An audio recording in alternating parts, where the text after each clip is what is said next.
Hello student, আমি Tinkari sir. আমি তোমাদের জন্য একটা খুব সুন্দর ভিডিও নিয়ে চলে এসেছি।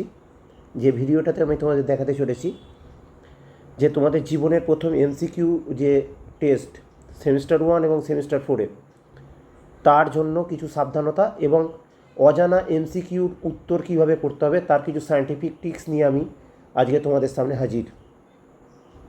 প্রথমেই আমি তোমাদের যেটা দেখাচ্ছি, কিছু সাবধানতার কথা বলতে চলেছি। সেটা হচ্ছে, দেখো, এই ক্লাসটা তোমাদের প্রত্যেকের জন্য, মানে যারা 11, যারা 12, সেমিস্টার 1, সেমিস্টার 3 এবং যারা নিট এবং কম্পিটিটিভ এক্সাম দেবে, তাদের জন্য এই ক্লাসটা প্রচণ্ড ইম্পর্টেন্ট।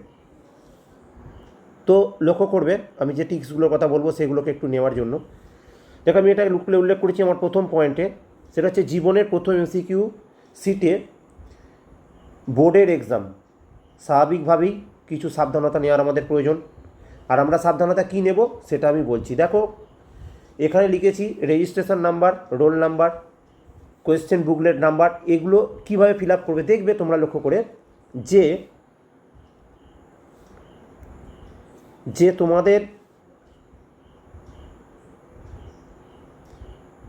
তোমাদের ওএমআর সিটে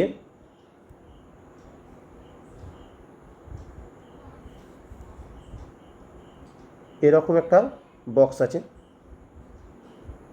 ধরো তার উপরে লেখা আছে রোল নাম্বার, তার উপরে দেখবে এইখানে 9টা বা 10 ডিজিট এইভাবে লেখা আছে, এভাবে 10টা ডিজিট এখন লেখা আছে। ধরো এখানে 9, 4, 3, 2, 0 এরকম কিছু নাম্বার আছে এবং পরপর 10টা ডিজিট থাকবে। তলার দিকে দেখবে তোমরা লক্ষ্য করে এরকম প্যারালালি পরপর 0, 1, 2, 3, 4 এইভাবে 9 পর্যন্ত করা থাকবে। তার প্রথম যেহেতু তোমার এখানে 9 আছে, তাহলে তুমি 9-এর ঘরটাকে কী করবে, বোল্ড করবে। তারপরে কী আছে 4, তাহলে 4টাকে বোল্ড করবে। তারপরে কী আছে 3, তাহলে 3টাকে বোল্ড করবে। তারপরে কী আছে 2, তাহলে 2টাকে বোল্ড করবে। তারপরে কী আছে কি 0, তাহলে 0টাকে বোল্ড করবে। এই বোল্ড করার ক্ষেত্রে যে পদ্ধতিটা অবলম্বন করতে বলেছি সেটা হচ্ছে always from surface two centre. এক্ষেত্রে আমি তোমাদের যে কথাটা বলবো সেটা খুব গুরুত্বপূর্ণ, ভালো করে বুঝবে। ওএমআর সিট পূরণ করার পদ্ধতি, এটা আমার নতুন করে কিছু বলার নেই, কিন্তু আমি তোমাদের যে পদ্ধতিটা বলছি খুব ভালো করে শোনো। দেখো, ধরো এমসিকিউ 4টে অপশান, এ, বি, সি এবং ডি। কোনো একটি student from centre to surface করতে গিয়ে প্রথমেই এইখানটায় ঘাঁটার পরে তার মনে হয়েছে যে না, অ্যান্সারটা এ হবে, তখন এটার সে অ্যান্সার করতে পারবে না। বাট যে স্টুডেন্টটা ধরো সারফেস টু সেন্টার করছে, তার ক্ষেত্রে ধরো এ, বি, সি এবং ডি, সে কী করছে, সে বিটাকে বোল্ড করছে সারফেস থেকে। দুটো রাউন্ড ঘুরিয়ে দেওয়ার পরেও যদি তার খেয়াল পড়ে যে না এটা হবে না এটা হবে, তখন সে এটাকে আর বোল্ড করবে না, এটাকে তখন সারফেস থেকে এসে সেন্টার পর্যন্ত বোল্ড করে দেবে এবং তার ক্ষেত্রে সে পুরো নাম্বারটাই পাবে। এটা মাথায় রাখতে হবে। এর ফলে কি হলো, তোমার কোয়েশ্চেনের নাম্বারটা তুমি পেলে। এই একই পয়েন্টে দাঁড়িয়ে নিটের জন্য যেখানে নেগেটিভ মার্কিং আছে, আমি একটা ভয়ঙ্কর পয়েন্ট দিচ্ছি, সেটা হচ্ছে তোমরা কীভাবে 1 নাম্বার সেভ করবে। 1+ মার্ক তোমার সেভ হবে। তো সেটা কিভাবে হবে সেটা দেখো, টেকনিকটা কি। ধরো মনে করো তুমি এরকম একটা এমসিকিউ প্লেটে তোমার এ, বি, সি এবং ডি দেওয়া আছে। তুমি কি করলে না, বিটা অ্যান্সার করে দিয়ে চলে এসছো, বিটা অ্যান্সার করেছো, কিন্তু তোমার অ্যান্সারটা হবে এ। বি অ্যান্সার করে দেওয়ার পর তুমি ভাবছো যে এ হবে। তুমি যদি বি অ্যান্সার করে বাড়ি চলে আসো তাহলে তুমি -1 প্লাস এই কোশ্চেনের অ্যান্সারটাও ভুল। তো এই -1টা হবে না যদি তুমি এই একই সঙ্গে যখন তুমি জানতে পেরে গেছো তখন এটাকেও বোল্ড করে দাও। তাহলে কী হবে, টোটাল এই না কোশ্চেনটাই তোমার নন অ্যান্সার হিসেবে ধরা হবে। নন অ্যান্সার অর্থাৎ তোমার এটা অ্যান্সার তুমি করোনি বলে ধরা হবে এবং তোমার ওএমআর সিটও রিজেক্ট হবে না। তাই কেন সারফেস টু সেন্টার এটা নিশ্চয়ই বোঝাতে পেরেছি। এরপরের পয়েন্টে চলে যায়। এবার আসছি সেই ট্রিক্স, সেই বিশেষ অজানা এমসিকিউ সঠিক উত্তর করার ট্রিক্স। যেহেতু এইচএস পরীক্ষাতে কোনো নেগেটিভ মার্কিং নেই, তাই এই নেগেটিভ মার্কিং নেই বলে আমাদেরকে মাথায় রাখতে হবে যে আমরা সমস্ত প্রশ্নের উত্তর করে আসবো, সব প্রশ্নের উত্তর করে আসবো।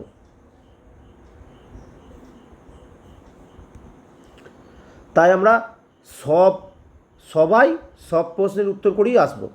কিন্তু তুমি যে উত্তরটা জানো না সেটার উত্তর তুমি করবে কি করে? Very interesting question. তো সেই জন্য আমি কি করেছি, স্টুডেন্টদের 4টে প্যাটার্নে ভাগ করেছি। দেখো ভালো করে লক্ষ্য করো। খুব ভালো স্টুডেন্ট, মাঝারি মানের স্টুডেন্ট এবং খারাপ স্টুডেন্ট। তো যে স্টুডেন্টগুলো নিজের যোগ্যতায় 30 থেকে 32টা কোশ্চেনে অ্যান্সার করে ফেলতে পারবে, দে আর ভেরি গুড। যারা 28 থেকে 30টা করবে, দে আর গুড। যারা মাঝারি মানের স্টুডেন্ট, যারা 25টা বা তার কম বেশি করবে, তাদেরকে আমরা মাঝারি মানের স্টুডেন্ট বলবো। এবং যারা খারাপ, তারা 10 থেকে 15টা প্রশ্নের উত্তর করবে কেঁদে কোকিয়ে। তো আমি প্রথমেই যাদের কথা বলবো সেটা হচ্ছে একদম খারাপ ছাত্রছাত্রীদের জন্য, যারা 10 থেকে 15টা নিজের যোগ্যতায় উত্তর করতে পারবে। তাদেরকে বলেছি চোখ বুঝে এই কথাটা হাইলাইট করলাম, বি অথবা সি অ্যান্সার করবে। সব বোল্ড করে দিয়ে চলে আসবে। বোল্ড মিন্স এইভাবে ফিল আপ করবে। বোল্ড মিন্স হচ্ছে এ লেখা আছে, এটাকে এইভাবে ফিল আপ করবে, সারফেস টু সেন্টার। এরকম বি লেখা আছে, এরকম বি লেখা থাকবে, বিটাকে সারফেস টু সেন্টার বোল্ড করবে। এবং মনে রাখবে বি এবং সিতে করবে, কখনোই এ ডি নয়। আমি এখানে ভুল করে এ বলেছি, কিন্তু এ ডি করবে না। কেন নয়? কারণ বি এবং সিতে 40% আনসার থাকে, এটা সায়েন্টিফিক্যালি প্রুভড। তাহলে যদি সেটাই হয়, তোমাকে আমার কথা বিশ্বাস করতে হবে না। নিজেরা বিভিন্ন টেস্ট পেপারের পেজ, বিভিন্ন বই, তার পরীক্ষা দিতে গিয়ে তোমরা ফলো আপ করবে, দেখবে যে তোমার বি অ্যান্সার বিতে 40% এবং সিতে 40% আছেই আছে। শুধু এই কথাটার মানে হলো তোমার যে 20টা তুমি অ্যান্সার করতে পারো নি, মানে 4 4 8 তোমার বেড়ে গেল, তাহলে তুমি টোটাল নাম্বার পেতে হবে 23 হয়ে গেল। তুমি যদি 10 পেয়ে থাকো তাহলে 18 পেয়ে গিয়ে তুমি 5 মার্কস পেয়ে গেলে, তাহলে ফেল করার প্রবণতাটা পুরোপুরি শূন্য হয়ে গেল। নেক্সট, দ্বিতীয় পয়েন্ট, খুব ভালো এবং মাঝারি স্টুডেন্টদের জন্য, মাঝারি মানের ছাত্রছাত্রীদের জন্য এই পয়েন্টটা আনা হয়েছে। দেখো, যখন কোনো একটি এমসিকিউর উত্তর করতে গিয়ে এ আর ডি হচ্ছে না, বি আর সি এর মধ্যে 50-50 চান্স, এই সময় তোমাকে নজর রাখতে হবে আগে এবং পরের উত্তর ঠিক কী হয়েছে। অর্থাৎ দেখবে কম্পিটিটিভ এক্সামে সাধারণত পরপর 3টে বি, ধরো মনে করো তোমার 10 নাম্বার প্রশ্নের উত্তর বি আছে, 11 নম্বরটাই তুমি কনফিউজড বি এবং সি এর মধ্যে কী হবে, আর 12 নম্বরটার উত্তরও তুমি ধরো মনে করো বি পেয়েছো, তাহলে কখনোই 3টে বি হবে না। তাহলে সেক্ষেত্রে তুমি নিশ্চিন্তে সি অ্যান্সার করে দেবে। এবার যদি ধরো 10এরটা বি আছে, 11টা তুমি কনফিউজ আর 12টা এ আছে, তাহলে তুমি কনফিউশনটা আছে কার মধ্যে? বি এবং সি এর মধ্যে। সেক্ষেত্রে আমি বলবো সিতে যাবে, অথবা বি যদি অ্যান্সার করতে হয় তাহলে কিছু আরও বিশেষ বৈশিষ্ট্য আছে, সেগুলো আমি তলায় বলবো, সেগুলো মেনটেন করে তবে তুমি অ্যান্সার করবে। কনফিডেন্স তোমার চলে আসবে তলাকার পয়েন্টগুলো পড়লে। 3 নম্বর পয়েন্টে যাই। দেখো, এটা সব রকম ছাত্রছাত্রীদের জন্যই এই টিক্সটা রাখা হয়েছে। কি না, মাথায় রাখতে হবে ওপরের সবকটি বা অল অফ দেম যদি অ্যান্সার থাকে, অর্থাৎ সেক্ষেত্রে কিন্তু অ্যান্সারটা ডিতে থাকবে। এটা 100% প্রমাণিত সত্যি, এটাই সঠিক উত্তর। এক্ষেত্রে আমি এ বি এবং সি গ্রুপের ছাত্রছাত্রীদের জন্য, অর্থাৎ খুব ভালো, ভালো এবং মাঝারি মানে ছাত্রছাত্রীর জন্য বলবো, তোমরা যদি দেখে থাকো যে এ বি সি এবং ডিতে যা লেখা আছে, এরটা ঠিক, বি এরটাও ঠিক, কিন্তু সি এরটা তুমি বুঝতে পারছো না, ডি এতে লেখা আছে অল অফ দেম, তাহলে তুমি তখন আর দ্বিতীয় কোনো কথা চিন্তাই করবে না, সোজা গিয়ে অল অফ দেমটাকে অ্যান্সার করে দেবে, ডিটাকেই তুমি অ্যান্সার করবে। ক্লিয়ার? বুঝতে পেরেছো কী বললাম? এই তৃতীয়টাকে নিয়ে, যেটা তোমার কোয়ারি, এটা নিয়ে তুমি কোনো চিন্তাই করবে না।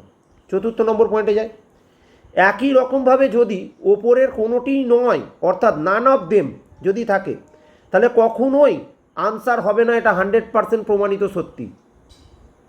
কেন? এক্ষেত্রে খুব ভালো, ভালো এবং মাঝারি স্টুডেন্টদের জন্য একটা ট্রিক্স দিয়ে রাখি, সেটা হলো ধরো এ বি সি এবং ডি, ডিতে লেখা আছে কোনোটিই নয়, এতে লেখা আছে একটা অ্যান্সার, বিতে লেখা আছে একটা অ্যান্সার, সিতে একটা অ্যান্সার লেখা আছে, তোমার মনে হচ্ছে সি এর অ্যান্সারটা বা বি এর অ্যান্সারটা হলেও হতে পারে। যখনই তোমার এটা মনে হচ্ছে, তার মানে তোমার কোনোটিই নয়টা হচ্ছে না, তখন তোমাকে অ্যান্সার করতে হবে বি অথবা সি। সেক্ষেত্রে কোন ট্রিক্স নেবে? তলায় বলে দিচ্ছি, হয়তো সিটা বা বিটাকেই তুমি অ্যান্সার করবে। কীভাবে করবে? চলো পঞ্চম কোশ্চেনে যাই। সেটা যে ম্যাচিংয়ের ক্ষেত্রে একটা ট্রিক্স দিচ্ছি, ভালো করে দেখো। দেখো এখানে দেওয়া আছে একটা ক্লাস 12-এর এমসিকিউ, এটা নিটের জন্য ইম্পর্টেন্ট। ক্রোমোজোমাল তত্ত্ব, লিঙ্কেজের আবিষ্কার, এক জিন এক উৎসেচক মতবাদ, পলিটিন ক্রোমোজোম। দেখো আমি এখানে চোখ বুঝে তোমরা করতে পারবে, যদি তুমি বা তোমরা কেউ এইটার উত্তর জানো।